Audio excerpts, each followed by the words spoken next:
కనబడుతున్నాయి కాబట్టి నేను త్వరగా వచ్చుచున్నాను అంటున్నాడు దేవుడు. ఈ రాకడకు సూచనలు కనబడుతూ ఉన్న వేళలో మీరేం చేయండి అయ్యా అంటే మిమ్ములను మీరు సిద్ధపరచుకోండి. ఆల్రెడీ మనం మత్తయి సువార్త 24వ అధ్యాయంలో నుండి ఇంకా కొన్ని అధ్యాయాల్లో నుండి ఆయన రాకడకు సూచనలు మనం స్పష్టంగా బైబిల్ గ్రంథంలో నుండి ధ్యానం చేశాం. అవన్నీ మరలా ఇప్పుడు చెప్పడానికి సమయం లేదులే, కానీ దేవుడు చెప్తున్నటువంటి మాట నేను త్వరగా వచ్చుచున్నాను. ఈ మాట చెప్పి చాలా సంవత్సరాలు అవుతుంది. ఎన్ని సంవత్సరాలు అవుతుంది అమ్మ అందరూ చూడాలి, ఎన్ని సంవత్సరాలు అవుతుంది?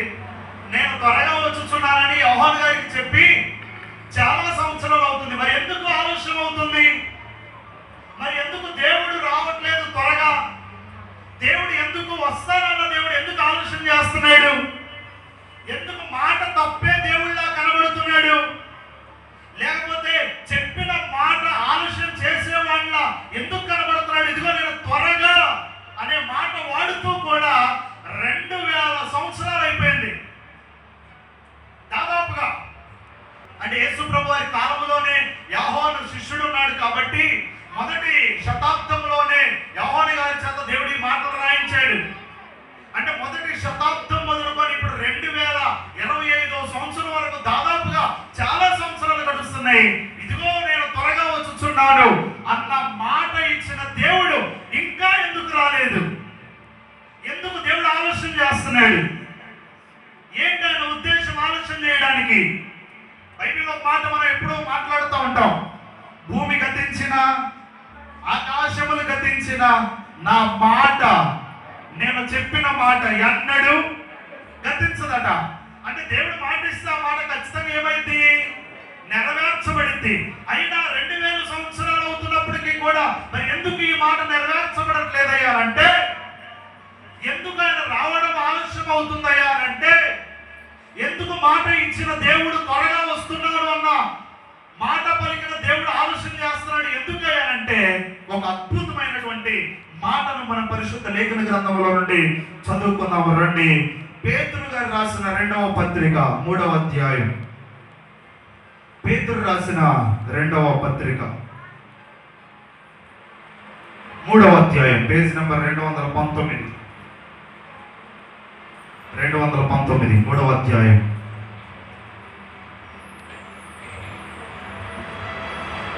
కిసరనేది 9వ వచనాన్ని చదువుకుందాం.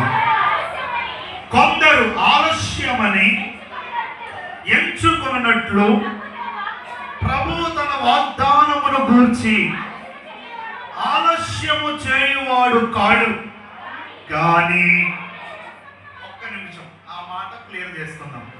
అక్కడ ఏమన్నాడు అంటే, చాలా మంది ఏమయ్య అయ్యగారు,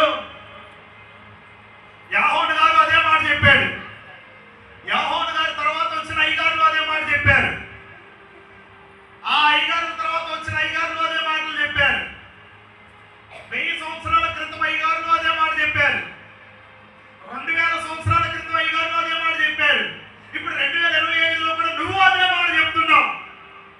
సంవత్సరాలు గడుస్తుంది, ఆలస్యం అవుతుంది, నేను త్వరగా వచ్చుచున్నానని దేవుడు చెప్తున్నాడని మీరు చెప్తున్నారు.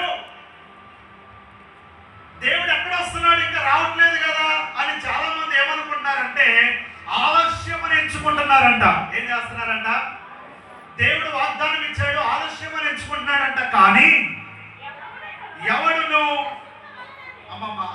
ఇంకా ఆలస్యం అని ఎంచుకుంటున్నారు. కానీ దేవుడు ఏమన్నాడు అంటే, ఆ చదవండి, ఎవడును నశింపవలనని ఇచ్చయింపగా అందరూ మారు మనస్సు పొందవలనని కోరుచు మీ ఎడల దీర్ఘ శాంతము గలవాడై.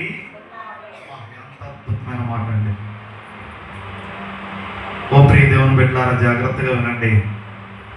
దేవుడు వస్తాడు వస్తాడు వస్తాడు, క్రీస్తునందుండి మృతులైన వారిని లేపుతాడు, క్రీస్తునందున్న సజీవనం లేపుతాడు అని మేము వింటా ఉన్నాము. 2వ రాకడ రాకడ రాకడని. వస్తానన్న దేవుడు ఎందుకు రావట్లేదు, ఎందుకు ఆలస్యం చేస్తున్నాడయ్యా అని అంటే, మనుష్యులందరూ ఏం పొందాలని చెప్పాలి, అందరూ చెప్పాలి. ఈ మాట స్వరమెత్తాలి.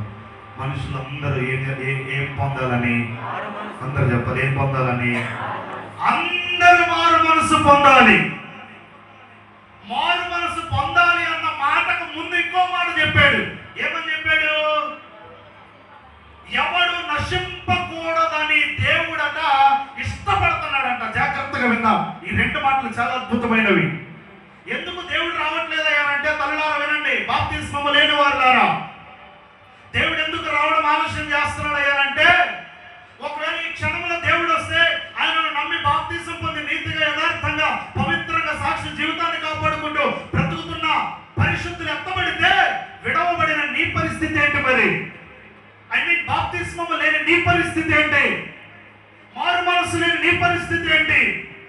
అందుకనే ఇంకా 4 దినాలు లేట్ చేస్తే నువ్వు బాప్తిసం పొందుతావేమో, ఇంకా కొన్ని సంవత్సరాలు ఆలస్యం చేస్తే నీ హృదయం మారిందేమో, నేను రావడం ఆలస్యం చేస్తే ఇంకొక 4 పశ్చాత్తాపడతారేమో, నేను రావడం ఆలస్యం చేస్తే ఇంకొంతమంది నశించిపోకుండా, అనగా 7 ఏళ్ల మహాశ్రమల కాలం కావచ్చు, బలబలమైన అగ్నిగుండము కావచ్చు, అగ్ని గంధకములలో కాల్చబడకుండా రక్షించబడతారేమో, మారు మనసు పొందుతారేమో, పశ్చాత్తాపం కలిగి బ్రతుకుతారేమో, నాకు సాక్షులుగా జీవిస్తారేమో అని చెప్పి దేవుడట తను చేసిన వాగ్దానాన్ని ఆలస్యం చేస్తున్నాడు. అంతే, అంతకుమించి దేవుడు మాట తప్పేవాడు కాదు. వస్తానన్న దేవుడు రాక మానే దేవుడు కాదు. ఇస్తానన్న జీతాన్ని తీసుకొని రాకుండా ఉండే దేవుడు కాదు. ఖచ్చితంగా ఆయన వస్తాను అంటే వచ్చే దేవుడే. కానీ ఎందుకు ఆలస్యం అవుతుంది అంటే, నెంబర్ 1, మొదటి పాయింట్, ఎవ్వరూ నశించిపోకూడదు. ఏంటిది?